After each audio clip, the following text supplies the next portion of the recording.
Welcome back to today's psychology segment on the Beyond the Pump podcast, where we talk about the business of fitness and nutrition.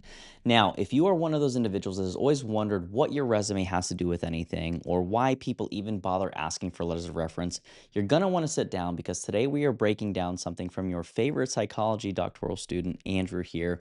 And it has everything to do with everything that you've always wondered about the job hiring process. Now, when we're going into this, you have to understand that we're going to be talking about something called biodata. And getting into this, we need to understand that when organizations are talking about improving hiring or leadership development, which is frankly, super important for these organizations, one of the most overlooked tools is biographical data, or what we typically call biodata.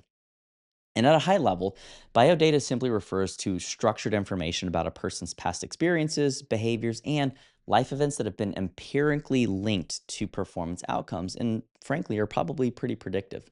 So, this approach is well established in the organizational psychology literature, particularly in the work summarized by Furnham in 2017, which showed that biodata is effective when it is intentionally designed rather than informally gathered. So, the reason why biodata works is actually pretty intuitive. In fact, decades of research in personnel selection support the idea that past behavior is one of the best predictors of future behavior, especially when past behavior has occurred in context similar to the target role that is being hired for. So, Furnham in 2017 and some even earlier foundational work in selection psychology describe biodata as a way of capturing these behavioral patterns at scale. Now, obviously, with that said, not all biographical information is equally useful. The form of biodata that I'm most comfortable recommending is something similar to, your traditional structured job-related biodata that's collected through application forms or internal questionnaires that are linked to performance criteria. When biodata items are developed using a structured job analysis and those analyses are validated against real-world outcomes, they demonstrate moderate to strong criterion-related validity, often comparable to personality measures, and in some cases showing even incremental validity beyond basic things like cognitive ability tests.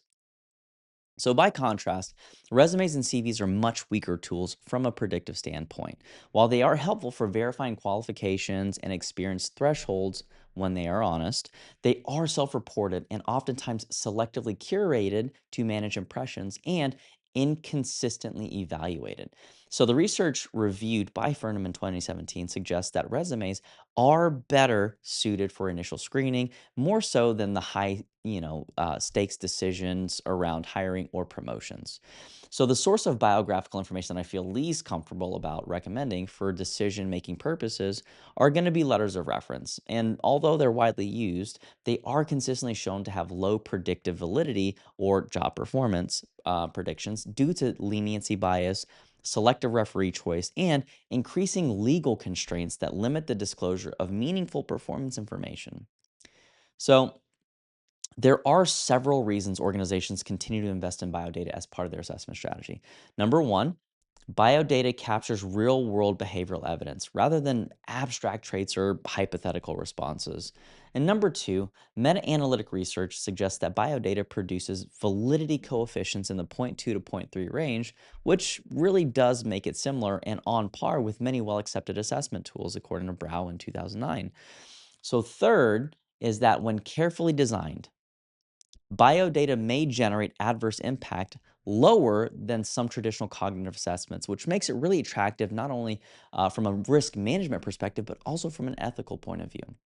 So at the same time, we have to understand that biodata does have limitations that need to be managed. And in fact, poorly designed biodata can be vulnerable to faking, impression management, which is just putting your best foot forward, and construct contamination, especially when items are subjective or not clearly job related.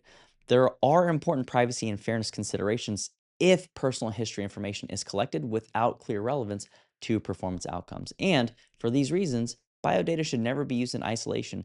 Instead, it should work best as part of a multi method assessment system where structured biodata complements interviews, work samples, and things like development focused assessments. When integrated correctly, biodata allows organizations to move beyond gut instinct and towards evidence based decisions grounded in how people have actually performed in the past rather than how well they present themselves in the moment.